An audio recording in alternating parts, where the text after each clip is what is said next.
In this video, we're about to reveal the tragic story of a 70-year-old American sailor who made three critical mistakes while attempting to cross the Indian Ocean. These errors were not just minor misjudgments, they were fatal mistakes that led to disaster, showing just how dangerous the open sea can be when the right precautions are overlooked. Each mistake, though seemingly small at the time, escalated into a life-threatening situation. Whether it was a failure to check essential equipment, misreading the weather, or underestimating the power of the ocean, these missteps cost the sailor dearly. This video will break down each of these mistakes and explain why they could have been avoided with the right knowledge and preparation. Imagine facing the vast and unpredictable ocean, only to realize too late that you've missed a critical step that could save your life. We'll not only walk you through what went wrong, but also provide crucial safety lessons that every sailor, regardless of experience, must understand to stay safe on their own ocean journeys. So stay with us as we uncover the mistakes, the aftermath, and the lessons learned from this tragic yet educational story. Make sure to like, subscribe, and hit the bell icon for more vital insights into sailing, safety, and survival on the high seas. Let's dive into this heartbreaking yet educational story now. William Thompson, or Bill, as he was known among friends at the Santa Barbara Yacht Club in California, was a 70-year-old man with sun-weathered wrinkles and eyes that sparkled when he spoke of the sea. A sailor with 30 years of experience navigating the Pacific coast in two ocean crossings in the 1990s, one across the Atlantic and another across the Pacific. But now, in May 2020, he was about to fulfill his greatest dream, a solo crossing from Fremantle, Australia, to Durban, South Africa, traversing the treacherous Indian Ocean aboard his trusty Morgan 34, christened Sea Wanderer, a classic American sailboat designed by Charles Morgan in 1970 for long-distance cruising, with a solid fiberglass hull, a balsa cord deck, 34 feet in length, 10 feet in beam, a variable draft between 3.25 feet with the keel retracted and 7.92 feet when lowered. A displacement of 12,500 pounds, a ballast of 5,200 pounds,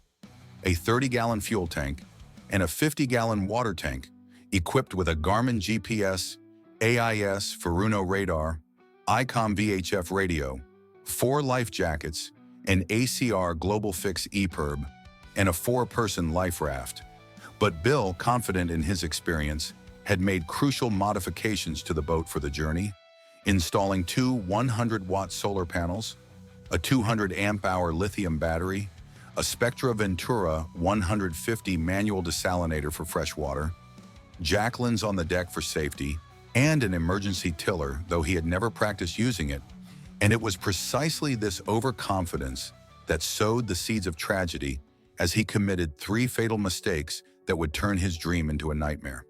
The first mistake was inadequate maintenance of the rudder, a critical component he failed to inspect before setting sail.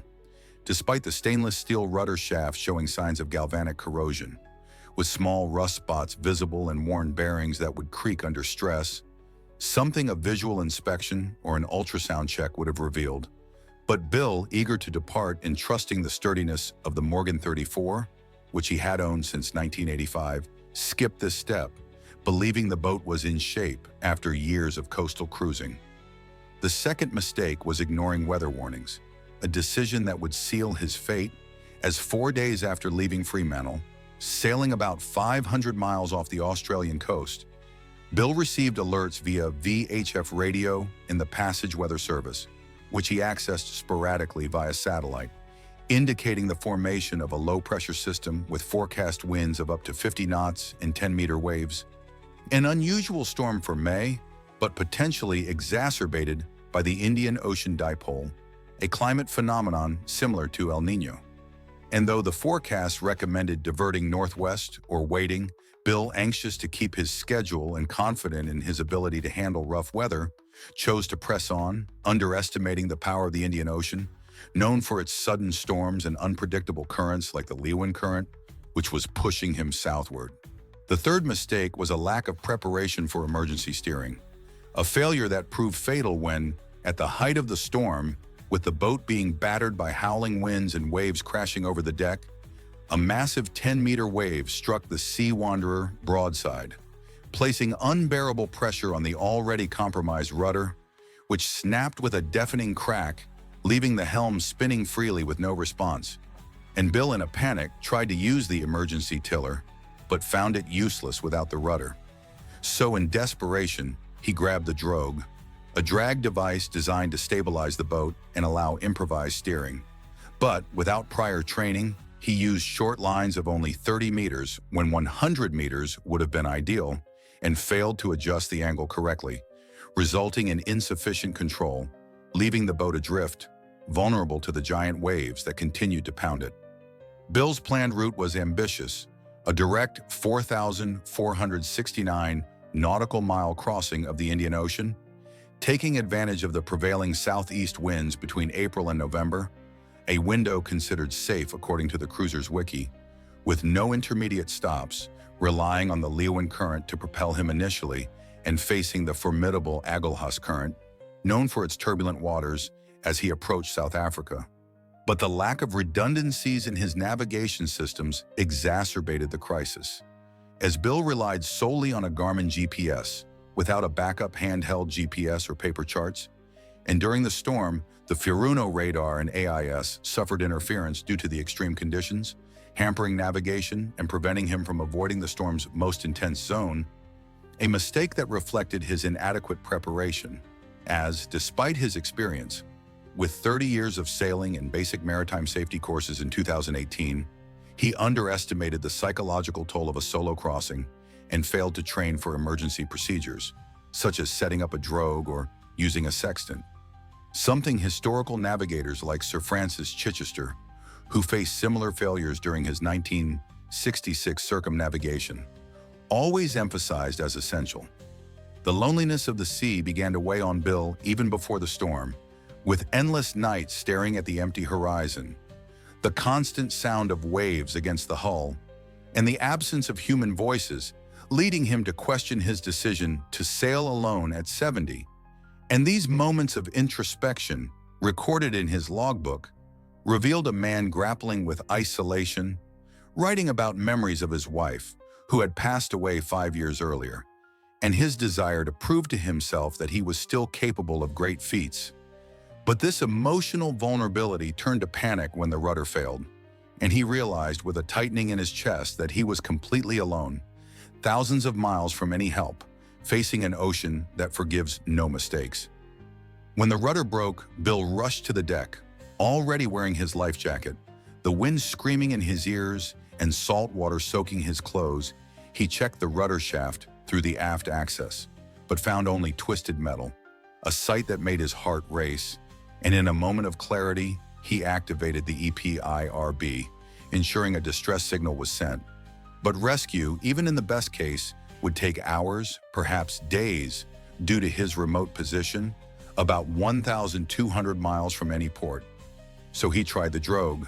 battling waves that tossed the boat like a toy. But the short lines and incorrect setup caused the drogue to spin ineffectively, and the Sea Wanderer continued to drift, with the hull groaning under the pressure of the waves, until a monstrous wave, larger than the others, crashed over the deck, flooding the cockpit and capsizing the boat completely, throwing Bill into the sea, still tethered to the jack lines, but unable to climb back onto the boat, which now floated upside down. And despite the EPIRB being active, the extreme conditions and hypothermia overcame him before the Australian or South African Coast Guard could reach him, a tragedy that shocked the sailing community and underscored the importance of safety lessons that could have saved his life. Bill's story is not just a tale of loss, but a powerful reminder of practices every sailor must follow, starting with preventive maintenance, something he neglected by not inspecting the rudder, a procedure that involves checking the shaft and bearings annually, using tools like ultrasound to detect corrosion, something that costs less than $200 but can save lives, and experienced sailors, like members of the Ocean Cruising Club, emphasize that a thorough inspection before a long crossing is as crucial as carrying water or food, because at sea, a single compromised component can trigger a cascade of failures, as happened with Bill. Furthermore, respecting weather forecasts is essential And Bill could have avoided the storm if he had regularly monitored services like passage weather, adjusting his route northwest or waiting a few days. A common practice among sailors crossing the Indian Ocean, where low-pressure systems can arise quickly, and modern tools like satellite communications allow real-time updates, something Bill had but chose to ignore, relying too much on his intuition, a mistake that echoes historical tragedies like those of 19th century navigators who faced storms without forecasts, but which today are avoidable with accessible technology. Training for emergency procedures is also vital, and Bill's failure to practice using the drogue was decisive, as setting up a drogue correctly requires long lines, at least 100 meters, and precise adjustments to keep the boat aligned with the waves. Something magazines like Cruising World detail in articles on emergency steering, and experienced sailors recommend simulating these situations in controlled conditions before a crossing. Because in the heat of a crisis, as Bill discovered, panic and lack of practice make even the simplest solutions impossible. Safety equipment like the EPIRB, life raft, and life jackets are indispensable, but must be used correctly. And Bill, though he activated the EPIRB, couldn't access the life raft after the capsize, possibly because it was trapped on the inverted deck, highlighting the importance of training to access the raft in emergency scenarios. Something maritime safety courses, like those offered by U.S. Sailing, teach in detail, and life jackets with integrated AIS, which Bill didn't have,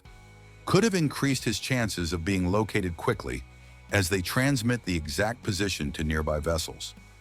The maritime culture, which Bill so admired, also offers valuable lessons, with traditions dating back centuries, like those of Polynesian navigators who read the stars and winds, or modern sailors like Sir Robin Knox Johnston, the first to circumnavigate the globe solo in 1968, who faced rudder failures and learned to improvise with sails and ropes, and sailing communities like those in Fremantle reinforce the importance of sharing knowledge, with rituals like inspecting the boat together before a long voyage, something Bill in his haste failed to do, isolating himself from advice that could have pointed out the corrosion on the rudder. Bill's tragedy also reflects the psychological challenges of sailing solo, something he underestimated as loneliness, as reported by famous navigators like Joshua Slocum, can wear down even the most experienced. And Bill, without strategies to cope with isolation, like keeping a structured log or hobbies on board, let the monotony and fear erode his confidence, which was evident in his final log entries, where he wrote about the emptiness of the horizon and the weight of being so far from home, a vulnerability that made him less effective during the crisis when quick and clear decisions were needed. To prevent stories like Bill's from repeating, sailors must carry essential tools like wrenches, pliers, and spare parts for improvised repairs, and redundancies like a handheld GPS or paper charts for manual navigation, something Bill didn't have, leaving him lost when his electronic systems failed, and the importance of testing all equipment before departure, from the VHF radio to the life raft, cannot be understated, because at sea, as Bill's story shows, every detail matters. The sailing community was shaken by Bill's loss, and his logbook, recovered from the Sea Wanderer after the boat was found adrift, became a warning to sailors worldwide, with excerpts published in magazines like Yachting World, where he described his final struggle against the waves and his regret for not heeding weather warnings, and the Australian Coast Guard, which coordinated the search, highlighted the importance of properly registering the EPIRB, something Bill did, but which wasn't enough due to his remote position in extreme conditions, reinforcing that preparation is the best defense against the sea's dangers. To engage you, our audience, we want to hear your experiences. Have you ever faced a rudder issue at sea, and how did you handle it? How would you prepare for a long crossing like Bill's across the Indian Ocean? What safety strategies would you implement to avoid his mistakes? Leave your answers in the comments, and if you know experienced sailors, like those in the Ocean Cruising Club, ask about their techniques for setting up a drogue or handling storms, because shared knowledge is what keeps the sailing community alive and safe. Bill Thompson's story is a poignant reminder that the sea is a relentless teacher, demanding respect, preparation, and humility, and though his journey ended in tragedy, the lessons it leaves us can save lives. So as we sail on our own adventures, let's honor Bill's memory by ensuring our boats are ready, our minds prepared, and our hearts open to the lessons of the ocean. Because, as he wrote in his final entry, the sea is not our enemy, but it's not our friend either. It just is, and it's up to us to be ready for it.